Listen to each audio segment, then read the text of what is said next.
सबसे पहले मैं जो माइंस एंड मिनरल्स एक्ट सूबाई काबीना ने मंजूर किया है और सूबाई असम्बली के अंदर उसको पेश कर रहे हैं, मैं उस हवाले से अपनी पार्टी का मौक़िफ़ देना चाहता हूँ। Jamaat Islami mines and minerals act को 18वीं तरमीम के स्पिरिट के अगेंस्ट समझती है और जमात इस्लामी समझती है कि जो माइंस एंड मिनरल्स हैं ये 18वीं तरमीम के बाद सूबों के मिल्कियत है।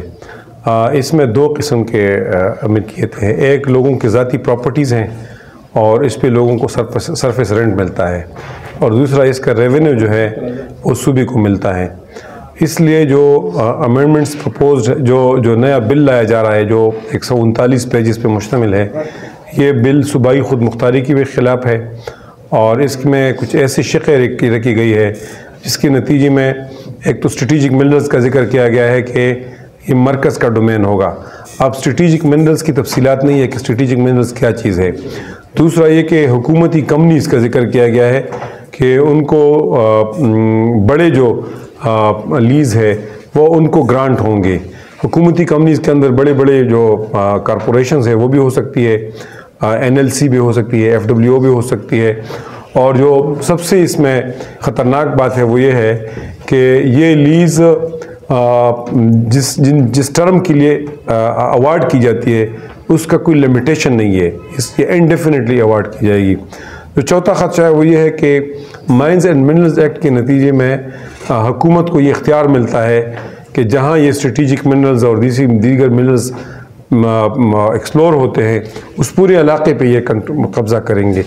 इसलिए इसके नतीजे में आम लोगों के हुकूक भी डाका डाला जाएगा। सूबे के जो राइट्स है उस पर भी उसको भी की भी वायलेशन हो रही है, 18वीं तरमीम की भी वायलेशन हो रही है। और एक और ख़दशा ये मौजूद है कि अमेरिका ने भी पाकिस्तान के अंदर माइंस एंड मिनरल सेक्टर के अंदर इन्वेस्टमेंट की दिलचस्पी ज़ाहिर की है। ज़ाहिर है अमेरिका जहाँ जाता है तो वो कब्ज़े के लिए जाता है और वो अफ़गानिस्तान के अंदर भी यही कोशिश कर रहा है, वो यूक्रेन के अंदर भी यही कोशिश कर रहा है। तो इसलिए पाकिस्तानी लोग पहले ही से अमेरिका के डसे हुए हैं। यहाँ रेकोडेक एक बैनुल-अक़वामी कंपनी को दी गई और इसके नतीजे में अभी तक कोई एक्सप्लोरेशन और डेवलपमेंट नहीं हो सकी और नतीजतन 50% जो हमारा उसमें हमारे ज़ख़ायर और वसाइल है वो हम एक बैनुल-अक़वामी कंपनी को दे चुके हैं। IPPs भी इसकी एक मिसाल है। इसलिए बैनुल-अक़वामी सरमायाकारी बिल्कुल ठीक है, लेकिन बैनुल-अक़वामी सरमायाकारी के नाम पे हमारे वसाइल लोगों को हैंड ओवर करना इसकी हम इजाज़त नहीं देंगे। जमात इस्लामी दीगर सियासी जमातों के साथ मुशावरत पे इस पे अमल तय करेगी। जमात इस्लामी इसकी मुज़ाहिमत करेगी और मैं मुक़्तदिर क़ुव्वतों से भी अपील करता हूँ, मैं वफ़ाक़ी हुकूमत से भी अपील करता हूँ कि खैबर पख्तूनख्वा के अंदर बहुत ज़्यादा बेचैनी है। बहुत से पहले से लोग रियासत और खैबर पख्तूनख्वा के अवाम और नौजवानों के अंदर एक बहुत बड़ा खलीज और गैप है। अगर इस किस्म के इक़दामात किए जाएंगे तो इससे गैप मज़ीद बढ़ जाएगा।